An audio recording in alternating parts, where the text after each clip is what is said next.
everyone, so following on from the last couple of videos I've been doing about the envelope punch board, I thought I would step you through another great project that can be utilised or can be made using the envelope punch board. So what I've got to start with as far as the tools and things are concerned is that we'll be using the envelope punch board, and to score some straight lines for this project I will be using our paper trimmer as well, and then I've got myself a piece of mushroom cardstock which I've cut down to 9.5 and 7 3/4 inches, and then I've got some scrap paper left over from a project I did using the garden terrace design, the trellis sort of design. I can't think of the name of the paper right now, but I was just looking for a coordinating paper to go with the cardstock that I chose, and I thought this one looked quite good, so I'm going to come back to that one, and using some of the offcuts from the mushroom cardstock, I've actually trimmed using our love heart dies. I've actually trimmed 2 love hearts, so one inside the other, and I'm actually going to put that one aside for another project for another day, but what I'm really after is this little kind of love heart shape there, because what we're going to do is actually fold it over and that will form the handle of our cup. So let's start by doing all of our scoring first. So if we score our cardstock, so I just lift this up the top, and using the inch measurements there, we want to score it at 1.5 inches all the way along. So we've got one score line at 1.5, and then what we do is do it again at 1.5 inches. So just lining that up again, and so every 1.5 inches we're just doing a score line along there.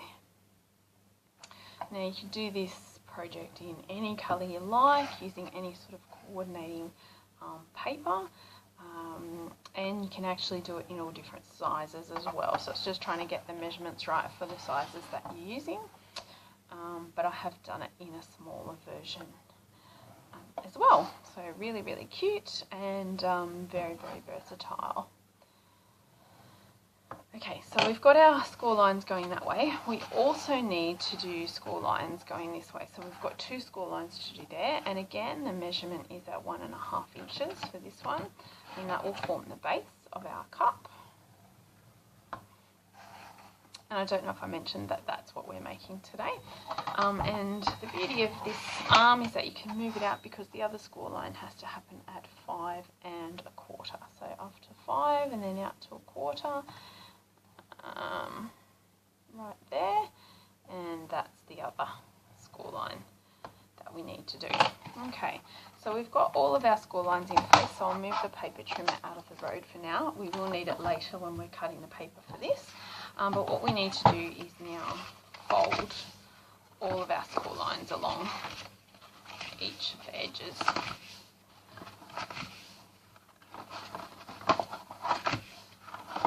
All the way to the end, and that last little one as well.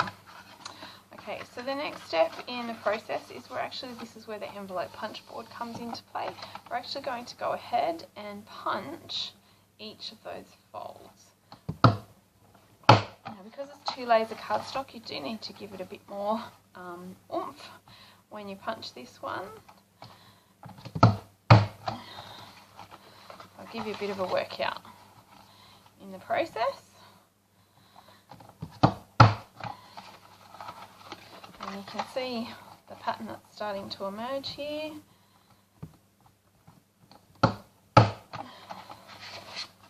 So along every single fold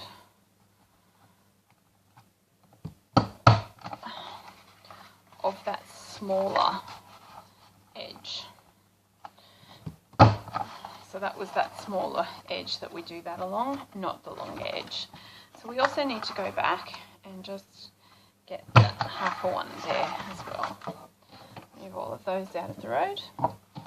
Okay, so the next thing we need to do is actually get our scissors and trim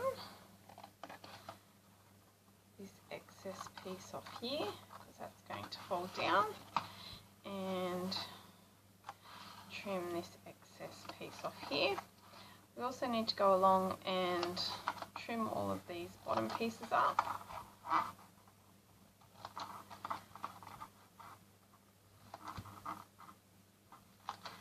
Okay, and then we flip it back over to the other side. Now what we do with the other side is we actually want to fold this edge over like that.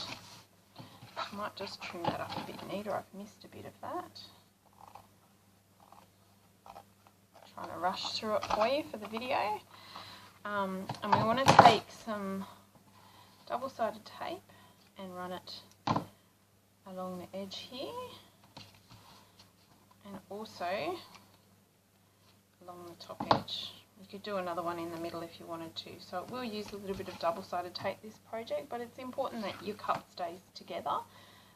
So yeah, it's worth including a fair amount of tape. So make sure that's down in place nice and firmly. And then we're going to flip it back over to the other side. And this is where our paper comes in handy. So what we're going to do is pull our trimmer back out.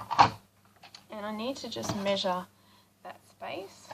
So I want it to be around about 3 by 8 centimetres. So what I might do is I'll cut 8 off there, just flip it over so I've got a nice flat edge there, and I need 1, 2, 3, 4, 5, 6 of those, so 3 centimetres. Hold it down.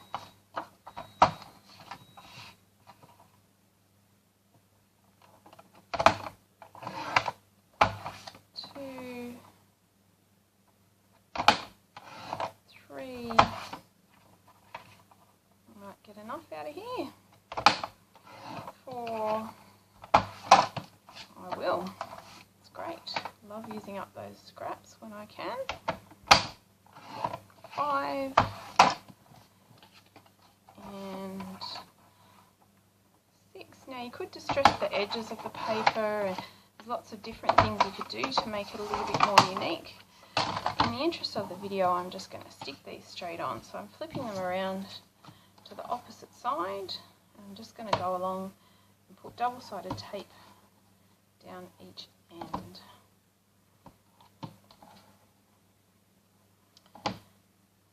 So again, the beauty of this project, any colour, any paper combination that you have, I'd definitely encourage you to use cardstock as your base because it's a little bit thicker.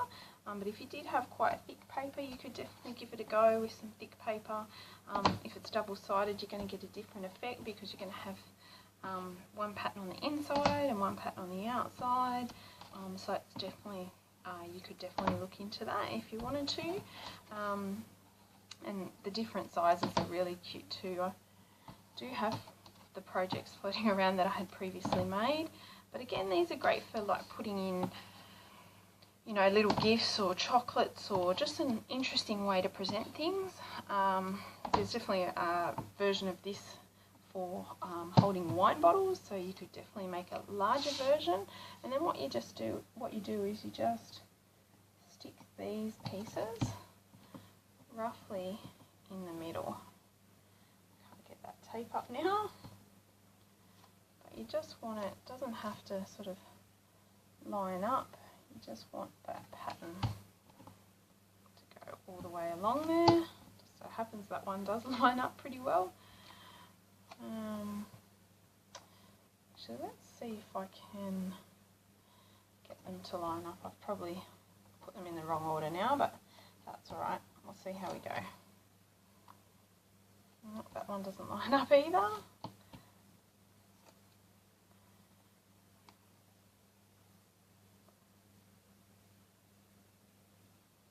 One sort of does. So we'll put that one there.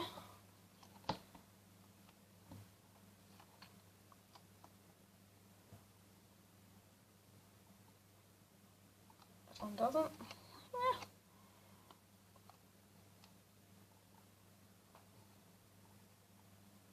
That one doesn't. Let's see.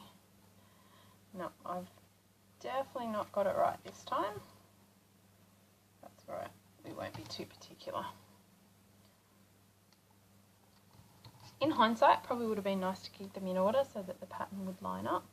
That's okay, as they go around the corner, you won't notice it so much. So then, some tape along this strip here. And then what you do is actually fold it over. And you can see this cup starting to take shape. And you actually tuck it in between the folds, so that just gives it a little bit more of a sturdy hold. If you can get it in there. Okay. And press it down quite firmly. Okay, and then these all fold in like so. So again, double-sided tape on there, and then stick those down. And then I'll show you the handles. So usually what I do is I have 2 paper clips handy, because when I stick the handle on, I usually use glossy accent. So I've got some glossy accents here.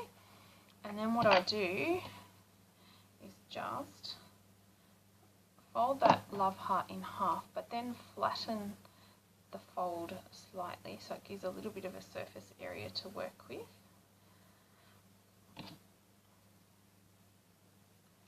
And my glossy accent is going to clog up now, as it does. And I always have something on hand for that as well. Okay, try again. Nope. If someone can invent glossy accent that doesn't clog up, it will be amazing. Nope. It's stuck. Stuck really well this time. There we go. Okay, so just putting a little bit of glossy accent on.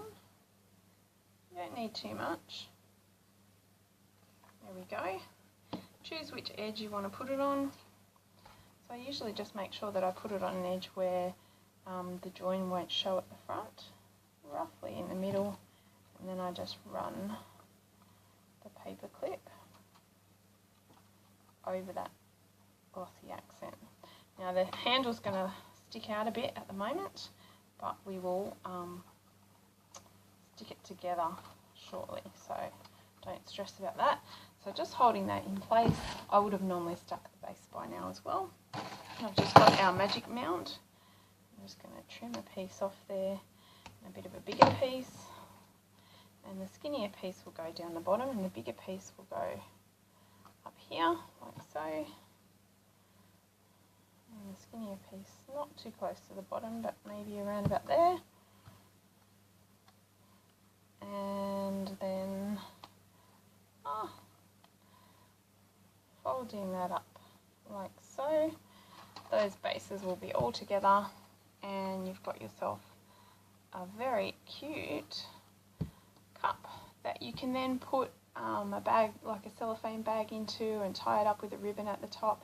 In fact, if I just leave that there for a sec, I will show you the one that I made earlier.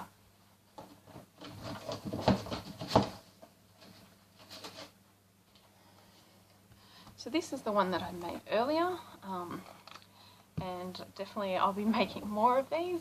Great, cute Christmas presents for teachers, or for you know, for your kids' teachers, or for colleagues, or things like that. Definitely looks really impressive. You could stamp a sentiment across the front, or you could stick a sentiment to it. And here's an example of a different size one, so a smaller, cuter one that I made. It just has like 3 little chocolates in there, but really looks impressive. So another great use for the envelope punch board. So I definitely encourage you to give that a go. Thanks for watching.